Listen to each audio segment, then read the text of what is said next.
Hey everybody, Dr. Laura Dabney, talking to you about all the COVID questions I've been getting and giving you some answers because maybe you have the same questions. These questions and answers are in the realm of finance, relationships, family, and work. So let's get to it. This week I want to talk to you about sadness over the pain of your children or other family members losing something during this time and not knowing what to do about it. That's a mouthful. So basically, if you have a family member who lost a job or maybe a scholarship to a university or lost their social life, how can you best show empathy and support? The idea being that sometimes empathy can come across as cloying, taking over, or even uncaring. So a lot of my patients ask me how to navigate this so it comes off positively. Well, there's some rules to this. So this is what I typically recommend. First of all, never offer help without being asked or asking first. What you think of as being helpful is subjective. It's very important to understand that others may not see it that way or may not need the help you think they do or what have you. So it's best to ask if you haven't been asked. Okay. And then once they ask or you get it straight that they would like some help, explore a little further what they're expecting. Again, super important because what you think might be helpful might be considered invasive or taking over to that person. So ask a little bit about what they are expecting or what they would like, and then take it under advisement. Don't be, basically be true to yourself. Don't just simply say, yes, I'll do that. It's not a command that they're asking you for help. It's something to consider. I always recommend taking that under advisement and also not volunteering somebody else. So if it's something you don't like and you volunteer somebody else, again, invasive and taking over. Instead, take the ideas home with you, talk to other family members, and see if you all together can come up with a plan to help this family member that works for everybody. That's the key. The key is not to wear the halo because you help somebody. The key is to keep everybody, including yourself, happy by doing what you can, want to, and would like to do, what they like to do as well, all in one special package. And that can be done very easily. So ideally, this help can be something you can learn how to do in this setting and settings going forward. Let's talk about burnout. A lot of people ask me how to prevent, how to avoid, how to recover from burnout. This was a hot topic before COVID, but it certainly is something that is relevant in this era. So burnout is an alarm bell. It's your alarm. It's a warning to yourself that somehow you're not managing your tasks to suit you. Okay? This does not mean you have low work ethic. It does not mean you're a damaged person. It just means you aren't managing your work task effectively to suit you, for you. So it's key to start with some self-analysis. I always recommend taking a work week, jotting down a note, just having a little notebook at your desk, writing down when you start feeling bad in any way, whether it's burnout, sad, frustrated, angry. Write down the feeling and what you were doing at the time. This can be true. And then also do the same for when you feel good about something. You have a good feeling, write down what you were doing at that time. So at the end of the week, you're gonna have a list of tasks that gave you a negative feeling and a list of tasks that gave you a positive feeling. That can be very interesting. You actually can find a chord that runs through both of those and learn again about yourself. So the key is here not to throw up your hands and say, well, it's work, so I have no choice, I have to do it. Baloney. You always have some options. Even if you can't get rid of the project, there's lots to do. For instance, if you're a morning person or an evening person, move the negative tasks towards the area of the day where you have the most energy. Also, you can offer to swap the tasks you don't particularly like for the tasks that you, with a coworker who may like those tasks. If you find out from your self-analysis that detailed work is the bane of your existence because you're a creative person, that's helpful to know. Or if you do better at the tasks in the morning, or if you are not, if you're a shy person in a task that you don't like involve using constructive aggression, going out there and getting something, that may be the tasks you don't like. And you can sort of bulk those tasks and find somebody and maybe exchange them, or ask a manager if you can exchange them with somebody. Alternate the enjoyable tasks with the tasks you like is another way to balance those a little bit better. Schedule your downtime, schedule breaks. Don't wait for the burnout in order to schedule a break. Okay, this doesn't work. It's defeating the purpose, right? So all burnout means is you missed the stress signs on the way to burnout. So you got to learn the stressful signs. That can be excessive sighing, that can be clenching your fists, that can be getting restless. Learning those signs of stress before you get to burnout is key. And then go ahead and schedule. Every so many minutes, you got to play around with this to know what you need.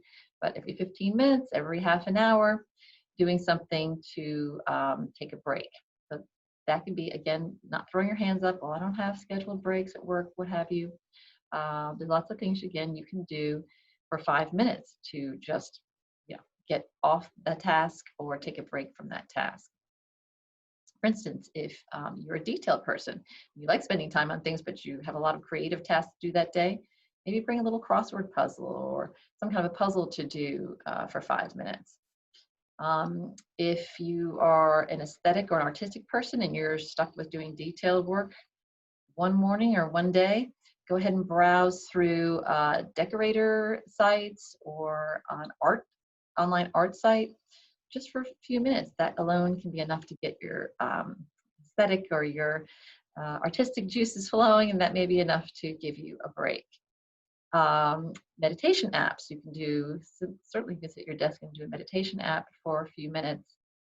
Key here is to not do other work during your time off. I know a lot of workers who will then start, well, I can sneak in doing a little bit of making a grocery list, or checking up on somebody, or checking your email. Those are work. You're not going to prevent burnout by doing more work. Okay, so people always say, but I'm so anxious about getting it done. Believe me, that you'll never get it all done. Not possible. So put that aside and go ahead and schedule the few minutes. That'll make you more productive, and therefore you'll get the work done in a good time frame. Okay, so taking a few minutes to avoid burnout is essential, and it does not, as you might imagine, push your workload off to later. You can actually get things done quite quickly when you're feeling less burnt out. Okay, so then let's go to talking about pent-up energy with nowhere to go. A lot of people are talking about this. This follows the burnout, actually. A lot of people talk about their frustration that their trips were canceled, their idea of celebrating or taking care of stress or taking care of burnout is to go to restaurants, bars, little trips, or long trips to hotels, etc. And of course, we can't do that now. So what can you do? Well, this is actually a good time to take a moment to be very, very thankful for the internet. I don't know really what we would all be doing if we did not have the internet during this time. We wouldn't be talking, for instance. So take advantage of that. A lot of online places have been, oh my gosh, so creative with their online offerings now.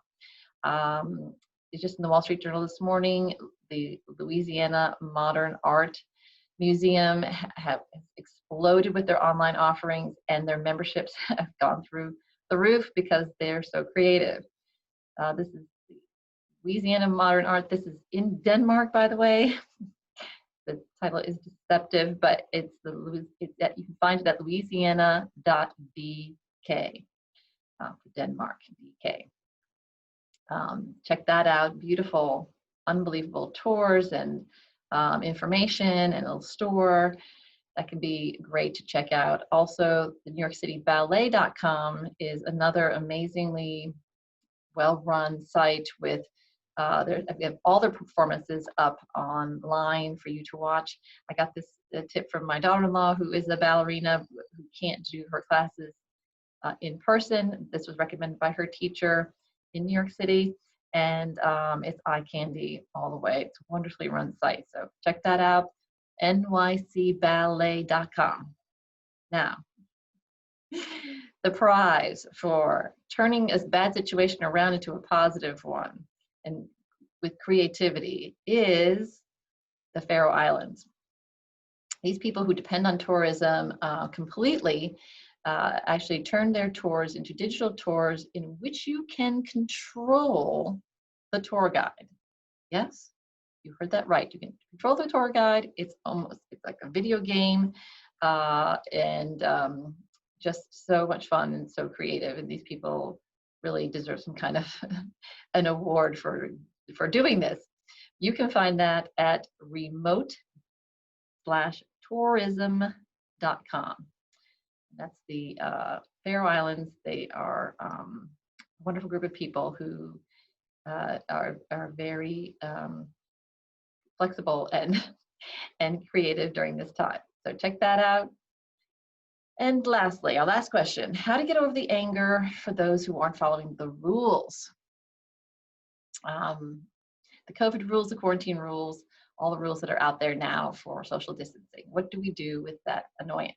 Well, stories are popping up all over the internet about people calling the police on groups of kids, people walking up to couples and insisting that they, not 6 feet, you need to be 6 feet, and filming groups of people doing things and putting it up on social media in order to shame them.